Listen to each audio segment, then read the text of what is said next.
Introduction to non-ferrous and foundry practice. As known, ferrous metals contain iron as its chief constituent element, while non-ferrous metals do not contain iron. Ferrous metals are preferred owing to their high strength and durability, while non-ferrous metals are preferred due to their light weight and corrosion resistance. Although the technique of casting remains the same for both types of metals, the foundry practice varies to a larger extent, and hence there is a need to study the various aspects related to non-ferrous foundry practice. However, from the syllabus point of view, the discussion presented in this chapter is confined to aluminum alloy, the most widely used non-ferrous metal in casting technology. Introduction to non-ferrous foundry practice. As known, ferrous metals contain iron.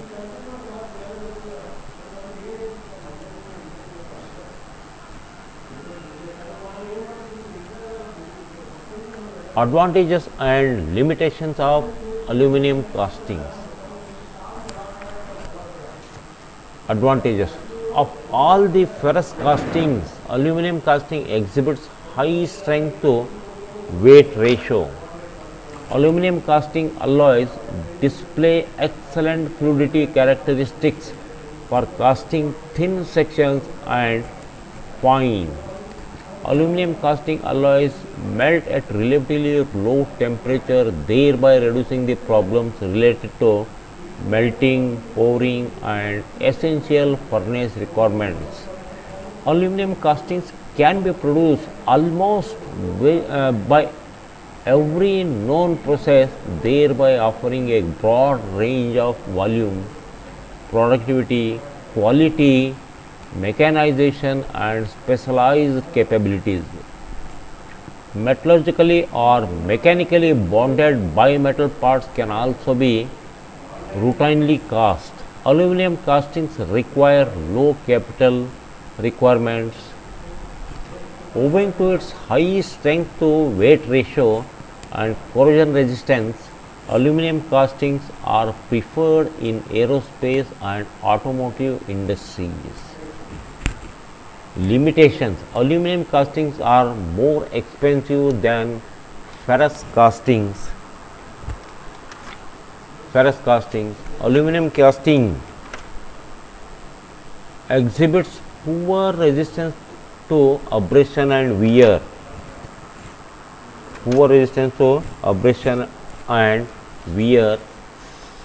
Variation in alloy elements affects properties to a greater extent.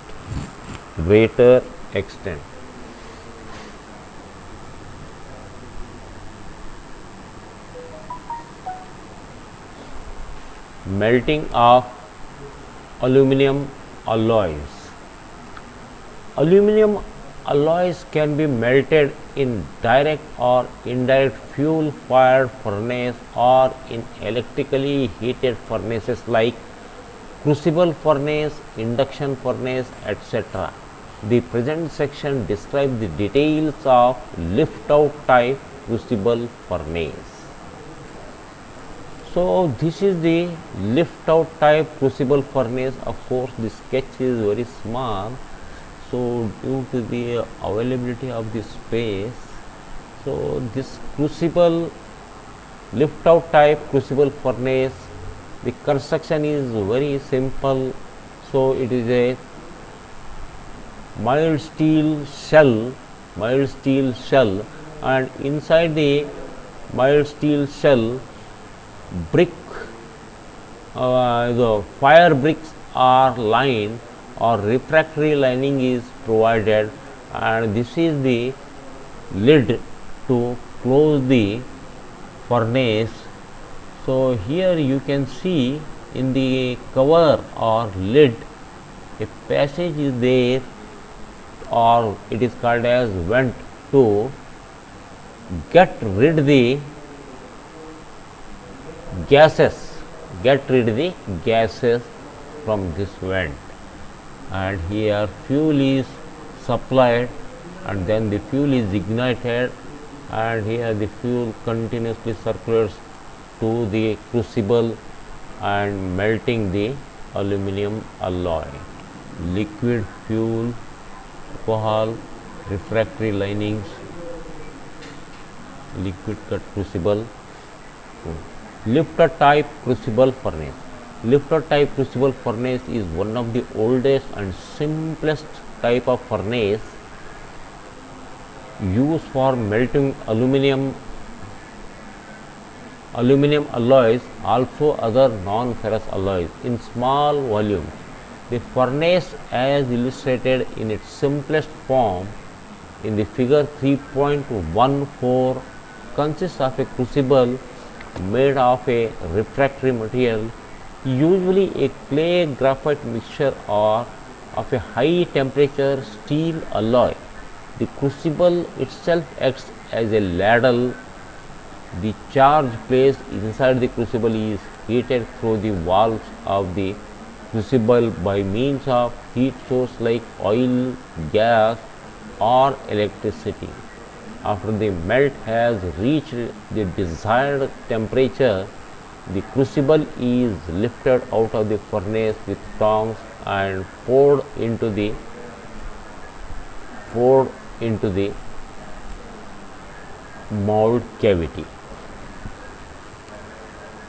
Poured into the mold cavity. Pouring temperature of the aluminum.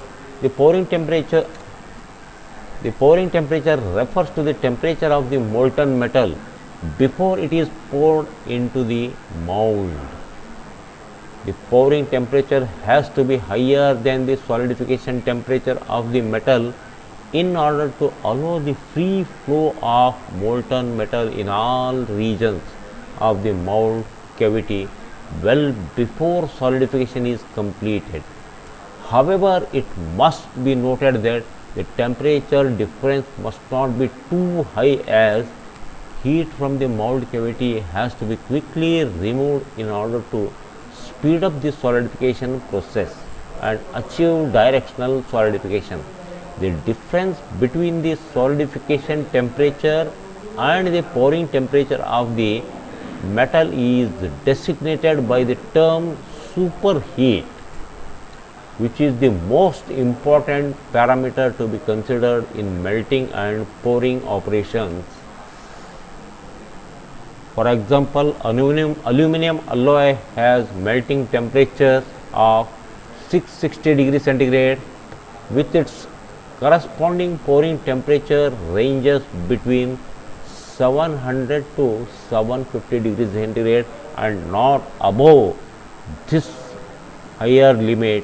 For better end results, it is desired to pour the molten metal at the lowest possible pouring temperature.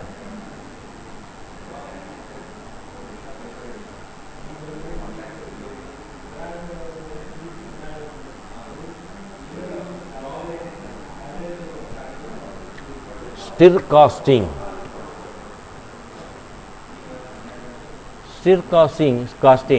Foundry practice has led to various technological advances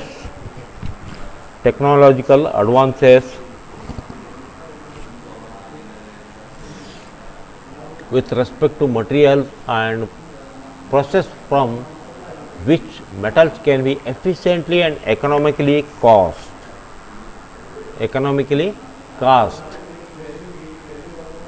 Stir casting is one of the advanced liquid cast metal technology in producing of aluminum based metal matrix composites by employing stirring principle of liquid metal. The concept and benefits of stirring or agitation of molten metal goes back to the foundry age, where stirring of liquid metal was accomplished by Lance gas injection into the liquid metal. Stirring action within the molten metal helps in easy mixing and melting of alloys as well as homogenizing of temperature throughout the furnace.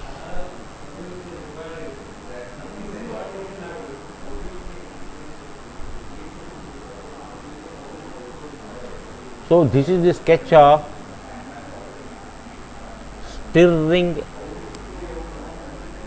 aluminum casting, stirring aluminum casting.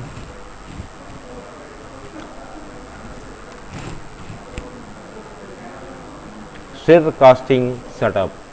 So however the concept gave way to new technology, and today advanced surface stirring technologies like pneumatic jet stirring, electromagnetic approaches and rotary devices have been employed for stirring purpose.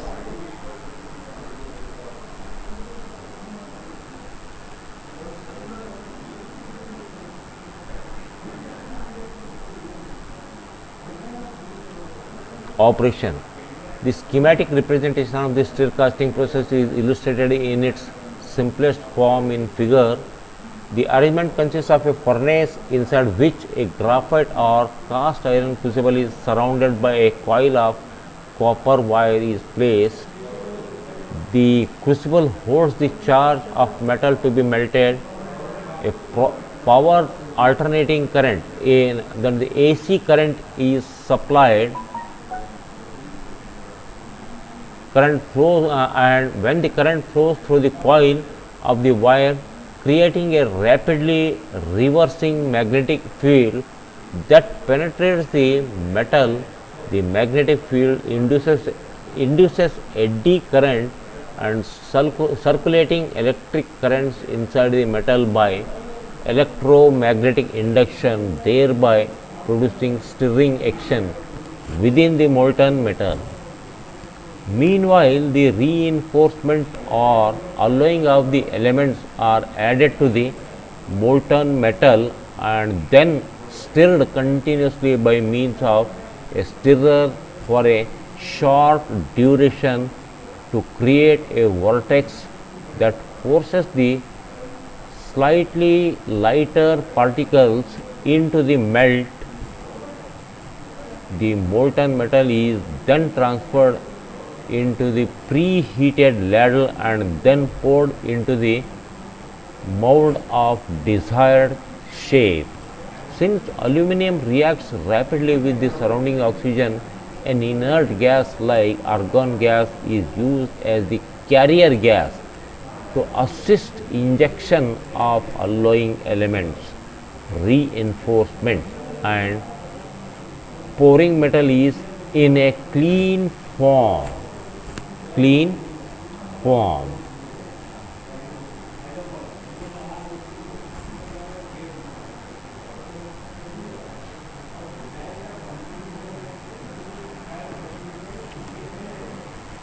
Next one, casting defects.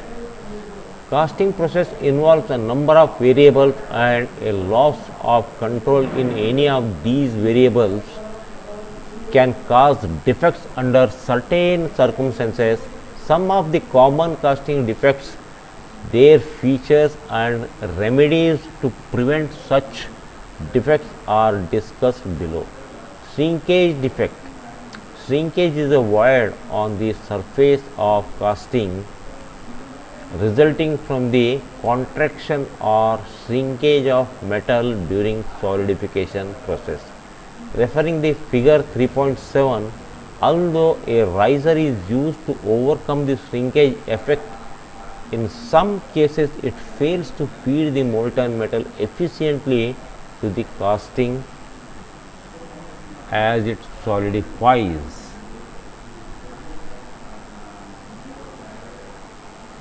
Remedies.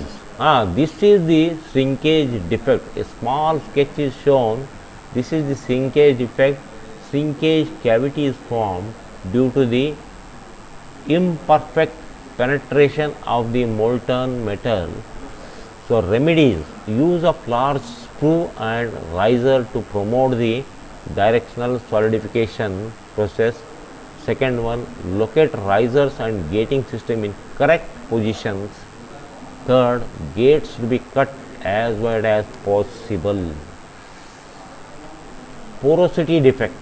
Molten metal absorbs gases from various sources such as fluxes, moisture in sand, blinders, additives, and normal atmospheric gases like oxygen and nitrogen.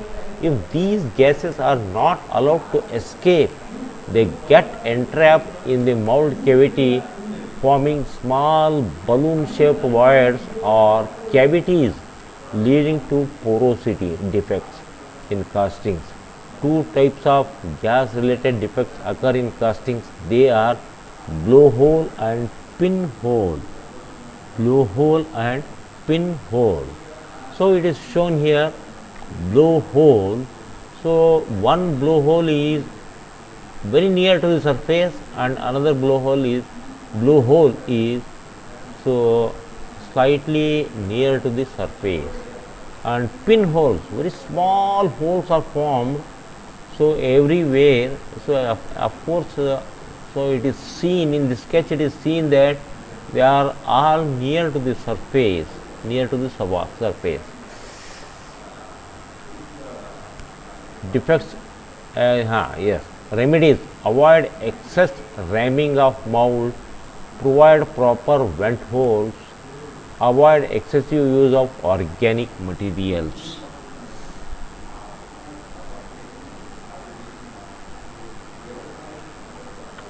Misrun. Misrun occur when the mold cavity is not completely filled with molten metal. In other words, it is a defect wherein casting solidifies before the molten metal completely fills the cavity. So this figure 3.9 shows the misrun. You see here this one small portion where the cavity, so here this section is empty, the metal has penetrated, and while traveling up to this much, so it has solidified and further did not penetrate, fills the cavity. Remedies: fluidity of the metal should be maintained suitably, pouring rate and time should be controlled, thin sections should be suitably designed.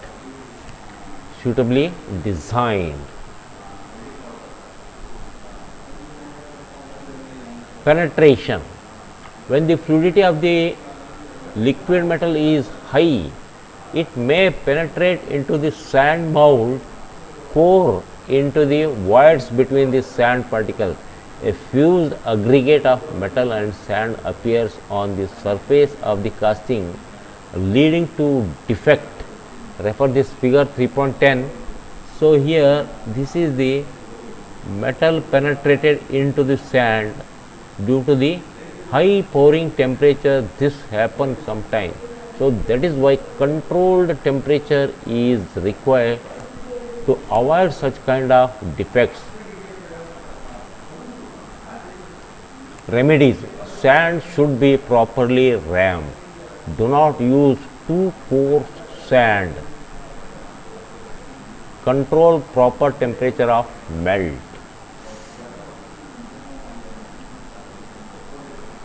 Mold shift. So here in this sketch you can see, as the name suggests, the mold has shifted. So drag and cope, they are not aligned. Here you can see it has shifted during solidification process. This may happen, so we cannot tell. So because if these are not properly clamped and firmly clamped, it is the step produced in the cast product along the parting line due to the sidewise relative displacement of cope and drag box. Refer figure 3.11. remedies: proper alignment of cope and drag box should be there, proper handling of the assembled cope and drag box during operation.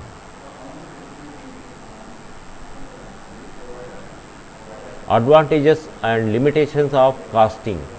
Advantages: large, hollow and intricate shapes can be easily cast. Quick process and hence suitable for mass production. No limit to size and shape.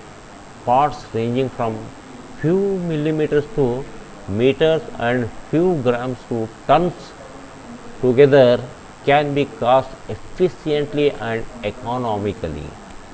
Better dimensional tolerance and surface finish can be obtained by good casting practice. Casting exhibit uniform properties in all the directions, longitudinal, lateral and diagonal direction. Limitations: presence of defects in cast parts is a major disadvantage. Even though we use the prevention method and take care, but completely elimination of the defect is not possible, or complete prevention of the defect is not at all possible. Cast process is not economical for small number of parts. Properties of cast materials are generally inferior when compared to those made by machining or forging process. Process parameters are many, right from pattern making to pouring and solidification of molten metal. Monitoring these all parameters to produce a good casting is a very tedious job prepared by RKC. Sir ಬಂದ್ರಿ sir, ಚಲೋ ಆಯಿತು. Sir pass ಮಾಡ್ರಿ. ಹಾಂ sir, ಓ ಹೌದು ರೀ, ಸ್ವಲ್ಪ ಕಿರಿಕಿರಿ ನನಗೆ